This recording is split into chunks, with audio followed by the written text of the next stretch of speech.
అందరికీ నమస్తే అండి. బెంగుళూరు కేంద్రంగా ఉండే ఇండియన్ ఇన్‌స్టిట్యూట్ ఆఫ్ సైన్స్ నుంచి ఒక మంచి జాబ్ నోటిఫికేషన్ రిలీజ్ అయింది. వీరు అడ్మినిస్ట్రేటివ్ అసిస్టెంట్ అనే ఒక 40 పోస్టులతో రిక్రూట్‌మెంట్‌కి నోటిఫికేషన్ రిలీజ్ చేయడం జరిగింది. దీని ముందు ఇండియన్ ఇన్‌స్టిట్యూట్ ఆఫ్ సైన్స్ అనేది మన ఇండియాలోనే ప్రీమియర్ పబ్లిక్ ఇన్‌స్టిట్యూట్. ఇందులో గ్రాడ్యుయేషన్, పోస్ట్ గ్రాడ్యుయేషన్, పీహెచ్‌డీ ఇటువంటి కోర్సులు ఆఫర్ చేస్తుంది. ఇది చాలా పాతదండి. ఇంచుమించు 1909లోనే దీన్ని స్థాపించబడింది. అప్పుడు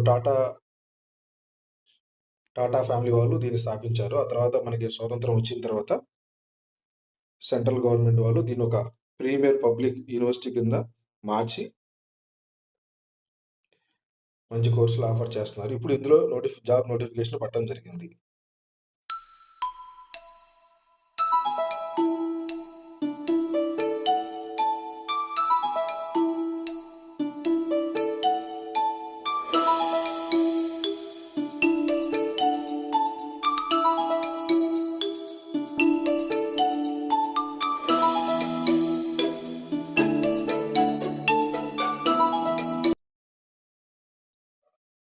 ప్రీవియస్‌గా హైలైట్స్‌లో క్లియర్ డేట్స్, హైలైట్స్ మెన్షన్ చేయడం జరిగింది. ఇప్పుడు ఒకసారి మనం ఇన్ డీటెయిల్‌గా నోటిఫికేషన్‌ని అబ్జర్వ్ చేస్తే మొత్తం 40 పోస్టులకు గాను రిక్రూట్‌మెంట్‌కి నోటిఫికేషన్ రిలీజ్ చేశారు. 34 వచ్చేసి మన రిజర్వేషన్ వారీగా ఇచ్చున్నారు. ఇంకొక 2 వచ్చేసి పర్సన్ విత్ డిజేబిలిటీ వాళ్ళకి కేటాయించున్నారు. ఇంకొక 4 వచ్చేసి ఎక్స్ సర్వీస్ మ్యాన్‌కి కేటాయించున్నారు.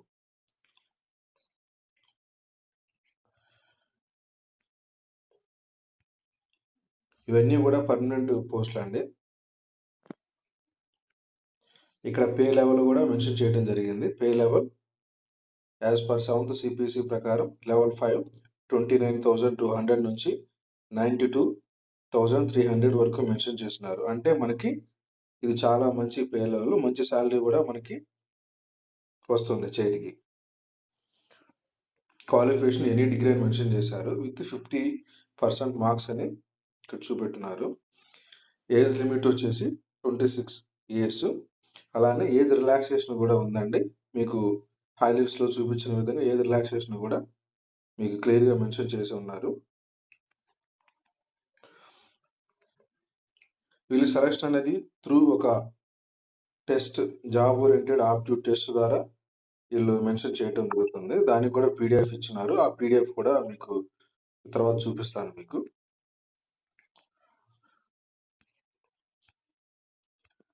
అలానే పర్సన్ విత్ డిజేబిలిటీ వాళ్ళకి ఈ కేటగిరీ వాళ్ళు అనే ఇక్కడ చూపించిన ఈ 5 రకాల కేటగిరీ వాళ్ళు ఆ పర్సన్‌కి సూటబుల్ అన్నట్టుగా ఇక్కడ మెన్షన్ చేసి ఉన్నారు. బ్లైండ్, లో vision, deaf and hard hearing ఇలా ఇక్కడ క్లియర్‌గా మెన్షన్ చేసిన ఎవరైతే డిజేబిలిటీ క్యాండిడేట్స్ ఉంటారో వాళ్ళు మాత్రమే ఆ పర్సన్‌కి సూటబిలిటీ అని ఇక్కడ చూపించున్నారు.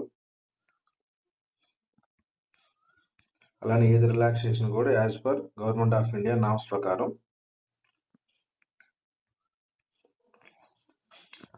ఆన్లైన్‌లో సైట్ అప్లికేషన్ ఓపెన్ అయింది. లాస్ట్ డేట్ వచ్చేసి జూన్ 18. మీరు ఆన్లైన్‌లో అప్లై చేయాలంటే ఫస్ట్ రిజిస్టర్ చేసుకోవాలి. తర్వాత లాగిన్ అయ్యి ఆన్లైన్‌లో అప్లై చేయాల్సి ఉంటుంది. మీరు విజిట్ చేసిన సైట్ వచ్చేసి iisc.ac.in. ఆ సైట్‌లోకి వెళ్ళిన తర్వాత కెరియర్స్ వెళ్ళిన తర్వాత రెగ్యులర్ పొజిషన్స్‌లో మీరు అప్లై చేయాల్సి ఉంటుంది రిజిస్టర్ చేసుకొని.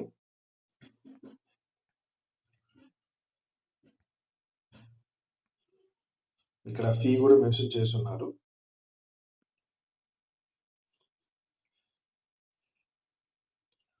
ఎస్సీ, ఎస్టీ, డిజేబిలిటీ వాళ్ళకి, ఎక్స్ సర్వీస్ మెన్ వాళ్ళకి, ట్రాన్స్జెండర్‌కి, ఉమెన్‌కి ఓన్లీ ₹50 మాత్రమే. మిగతా అభ్యర్థులకి ₹450, అలానే ఒక ₹50 processing fee, total ₹500 fees pay చేయాల్సి ఉంటుంది. అవి నాన్ రిఫండబుల్ అవి.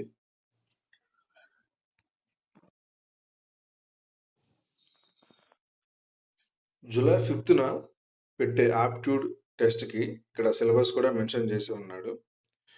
మొత్తం టోటల్ 80 క్వెషన్స్ ఉంటాయి. ఎగ్జామ్ డ్యూరేషన్ వచ్చేసి 1 అవర్ 30 మినిట్స్. ఇందులో 5 సబ్జెక్ట్స్ ఉన్నాయి. Quantitative ability, verbal ability, logical and numerical reasoning, general awareness, knowledge in computer applications. ఈ 5 సబ్జెక్ట్స్ కూడా వెయిటేజ్ కూడా ఇచ్చున్నాడు. ఎక్కువగా లాజికల్ అండ్ న్యూమరికల్ రీజనింగ్‌లో 22 క్వెషన్స్ వస్తాయి. ఎనీవే టోటల్‌గా 80 క్వెషన్స్. కాబట్టి మనం ఎవరికైతే ఎగ్జామ్‌లో ఎక్కువగా మార్క్స్ వస్తాయో వాళ్ళకే జాబ్స్ ఇవ్వడం జరుగుతా ఉంది. త్రూఅవుట్ జాబ్ నోటిఫికేషన్ ప్రాసెస్‌కి సంబంధించి సైట్‌లోనే మనకి ఒక పీడీఎఫ్ ఫామ్‌లో ఫ్రీక్వెంట్లీ ఆస్క్డ్ క్వెషన్స్ కూడా ఇచ్చున్నాడు. టోటల్‌గా ఎలా అప్లై చేయాలి? ఎలా ఎగ్జామ్ ప్రాసెస్ ఎలా ఉంటుంది? త్రూఅవుట్ మనకుండే డౌట్స్ అన్నీ గూడా వాడు ఎఫ్ఏక్యూస్‌లో మనకి మెన్షన్ చేస్తున్నాడు. మీరు ఒకసారి అప్లై చేసే ముందు ఈ ఎఫ్ఏక్యూస్ కూడా క్లియర్ కట్‌గా చదువుకుంటే ఏదైనా డౌట్లుంటే కూడా ఇందులో వాడు క్లియర్‌గా ఎక్స్‌ప్లెయిన్ చేయడం జరుగుతా ఉంది. కొంచెం ఎఫ్ఏక్యూస్‌ని కూడా మీరు ఫాలో అవ్వండి. ఈ నోటిఫికేషన్‌ని చూసిన తర్వాత ఎవరైతే బ్యాంక్ ఎగ్జామ్స్‌కి ప్రిపేర్ అవుతున్నారో, అలానే మన ఏపీపీఎస్సీ గాని, టీజీపీఎస్సీ గాని గ్రూప్స్‌కి ప్రిపేర్ అవుతున్నారో, వాళ్ళు 26 ఇయర్స్ ఏజ్ లోపు ఉన్నవాళ్ళు, అలానే విత్ ఏజ్ రిలాక్సేషన్‌తో కలుపుకొని వాళ్ళు ఈ నోటిఫికేషన్ అప్లై చేసి రాయొచ్చు. ఎందుకంటే చాలా మంచి పోస్ట్ అండి. మనం అసిస్టెంట్‌గా జాయిన్ అయినా కూడా నాకు తెలిసి రిటైర్ అయ్యడానికి చాలా పెద్ద పోస్ట్‌లో ఉంటాము. అందరూ ఈ నోటిఫికేషన్‌ని ఉపయోగించుకోవాల్సిందిగా కోరుచున్నాను. Thank you all.